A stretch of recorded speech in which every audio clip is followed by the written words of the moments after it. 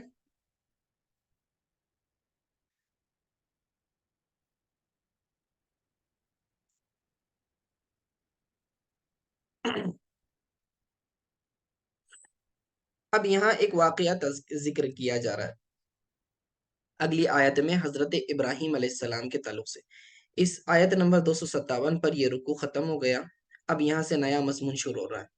الم تورا، کیا آپ نے دیکھا، الالذی اس شخص کو، حاجہ جو حجت کر رہا تھا، حاجہ سے مراد حجت کرنا، یعنی جدل و جدال کرنا، یعنی کہ بحث و مباحثہ کرنا، ٹھیک ہے؟ حاجہ ابراہیم، ابراہیم علیہ السلام سے، فی ربہ اپنے رب کے بارے میں، یعنی کہ کیا آپ نے اس شخص کو دیکھا جو حضرت ابراہیم علیہ السلام سے اللہ تعالیٰ کے بارے میں جھگڑ رہا تھا؟ ان آتاہ اللہ الملک، کہ اللہ تعالیٰ نے اسے کیا کر دیا تھا؟ ملک عطا کیا تھا، یعنی بادشاہی عطا کی تھی، ٹھیک ہے؟ بادشاہی عطا کی تھی، ای حملہ بطرہ بنعمت اللہ علی ذالک وہو نمرود، یہ کس کی بات ہو رہی ہے؟ یہ کون سا بادشاہ ہے؟ نمرود کی بات ہو رہی ہے کہ اللہ نے اپنی نعمت اسے عطا کی تھی، بادشاہی عطا کی تھی، لیکن وہ اپنی سرکشی میں اب اس نعمت کو بھول گیا، ٹھیک ہے؟ اب یہاں پر یاد رکھیں یہ جو نمروز بھی پڑھا جاتا ہے اس کو زال کے ساتھ، اور پھر نمرود بھی پڑھا جاتا ہے دال کے ساتھ، تو دونوں درست ہیں۔ تو فرمایا اذ قال ابراہیم، کہ ابراہیم علیہ السلام نے اس سے کہا، جب اس سے کہا بدل من حاج، یہ اذ جو ہے یہ بدل بن رہا ہے کس کا؟ حاجن سے۔ یہ حاجہ جو فرمایا نا پچھلی آیت میں، تو حاجہ کا کیا معنی؟ حجت کرنا، ٹھیک ہے؟ تو یہ فرمایا کہ کیا آپ نے اس شخص کو دیکھا جو ابراہیم علیہ السلام سے حجت کر رہا تھا اللہ تعالیٰ کے بارے میں؟ اب کس طرح کی حجت کر رہا تھا؟ تو وہ حجت کیا تھی؟ تو اس کا بدل بن رہا ہے از سے، ٹھیک ہے؟ از قال ابراہیم، کہ اصل بحث یہ تھی کہ ابراہیم علیہ السلام نے کہا لما قال له من ربک الذی تدعون الیہ، نمرود نے سوال کیا تھا ابراہیم علیہ السلام سے کہ تم کس رب کے بات کرتے ہو، جو یہ وہ کون رب ہے جس کی طرف تم ہمیں بلاتے ہو؟ تو ابراہیم علیہ السلام نے جواب میں یہ فرمایا تھا قال ابراہیم ربی الذی یحیی و یمیت، میرا رب وہ ہے جو زندگی دیتا ہے اور موت دیتا ہے، یحیی زندگی بخشتا ہے، وہ یمیت اور کیا کرتا ہے؟ موت دیتا ہے۔ مراد ان کی یہ تھی کہ یخلق الحیات والموت فی الاجساد، ان کا بولنے کا مقصد یہ تھا کہ جسم کے اندر زندگی کو ڈالنا اور جسم سے موت، اس کے اندر موت کو طاری کرنا، یہ اللہ تعالیٰ کا اختیار ہے، اور میں اس رب کی طرف تمہیں بلا رہا ہوں۔ تو نمرود کی موٹی کھوپڑی میں یہ بات سمجھ میں نہیں آئی، تو اس نے جواب میں یوں کہا قال انا احی و امید، میں بھی زندہ کرتا ہوں اور مارتا ہوں، ٹھیک ہے؟ وہ اس نے اپنے تعلق سے یہ کہا کیونکہ وہ جو ہے اپنے آپ کو خدائی کا دعویٰ کرتا تھا، لوگوں سے جو ہے اپنے سامنے سجدہ کرواتا تھا۔ تو اس نے کہا کہ دیکھیں میں بھی تو زندہ کرتا ہوں، میں بھی مارتا ہوں، تو پھر کیسے؟ تو اس نے جو ہے دو قیدیوں کو بلایا اور حکم دیا کہ ایک کو قتل کر دیا جائے، دوسرے کو آزاد کر دیا جائے۔ تو ابراہیم علیہ السلام سے کہنے لگا کہ دیکھو میں نے ایک کو زندگی دی اور ایک کو موت دی، تو یہ تو میں بھی کر سکتا ہوں، تو کیا میں رب نہیں ہوا؟ اب یہ اس کی عقل میں یہ بات نہیں آئی کہ ابراہیم علیہ السلام اصلاً یہ فرمانا چاہ رہے تھے کہ جسم کے اندر زندگی کا داخل کرنا اور اس سے نکالنا اس کا اصل مالک اللہ ہے، صرف کسی کو قتل کر دینا اور کسی کو چھوڑ دینا، یہ زندہ کرنا اور مردہ یہ مارنا، یہ اصل یحیی و یمیت کی تعریف میں آتا ہی نہیں۔ جب انہوں نے دیکھا کہ اس کی عقل میں یہ بات سمجھ میں نہیں آ رہی، تو پھر انہوں نے جواب دیا، اگلی بات کہی، فرمایا قال ابراہیم، اب انہوں نے اپنی حجت کو منتقل کر دیا۔ پہلے والا سٹیٹمنٹ انہوں نے کہا تھا کہ میرا رب وہ ہے جو زندہ کرتا ہے اور مارتا ہے، اب سیکنڈ سٹیٹمنٹ انہوں نے اسٹیبلش کر دیا منتقلا الی حجتی اوضح منها، انہوں نے اپنی بات کو اور مزید واضح کیا، فرمایا ان اللہ یأتی بالشمس من المشرق فأتی بها من المغرب، ٹھیک ہے؟ اب انہوں نے جو ہے دیکھا کہ اس کو سمجھ میں نہیں آ رہا ہے، تو انہوں نے ڈائریکٹلی بات کی، اب کہنے لگے کہ دیکھو میرا رب وہ ہے جو سورج کو مشرق سے نکالتا ہے، ٹھیک ہے، اور مغرب میں غروب کرتا ہے، مشرق سے سورج کو میرا رب نکالتا ہے، اگر تو رب ہے تو چل اسے مغرب سے نکال۔ فَإِنَّ اللَّهَ، بے شک اللہ تعالیٰ، یأتی لاتا ہے، بالشمسی سورج کو، من المشرقی مشرق سے، فأتی تو تو بھی لے آ، بہا اسے، من المغربی مغرب سے نکال۔ یاد رکھیں شمس کو مؤنث تسلیم کیا جاتا ہے، اس لیے یہاں بہا کہا، بہی نہیں کہا، ٹھیک ہے؟ مؤنث کی ضمیر کو لوٹایا گیا، تو یہاں بہا سے مراد شمس ہے۔ فاتی بہا من المغرب، تو اسے جو ہے مغرب سے نکال، یعنی اس سورج کو مغرب سے نکال۔ فبوہت الذی کفر، تو پھر کفر جو ہے بوکھلا گیا، فبوہت الذی کفر یعنی وہ جو کفر کرنے والا کافر حیران ہو گیا، دہشت میں آ گیا، بوہتا ای تحیرا و تحشا، ٹھیک ہے، دہشا، فبوہت الذی کفر واللہ لا یہدی القوم الظالمین، اور اللہ تعالی ظالم قوم کو ہدایت نہیں دیتا۔ ظالم سے مراد کہ جس نے کفر کیا، بالکفر الی محجت الاحتجاجی، ٹھیک ہے؟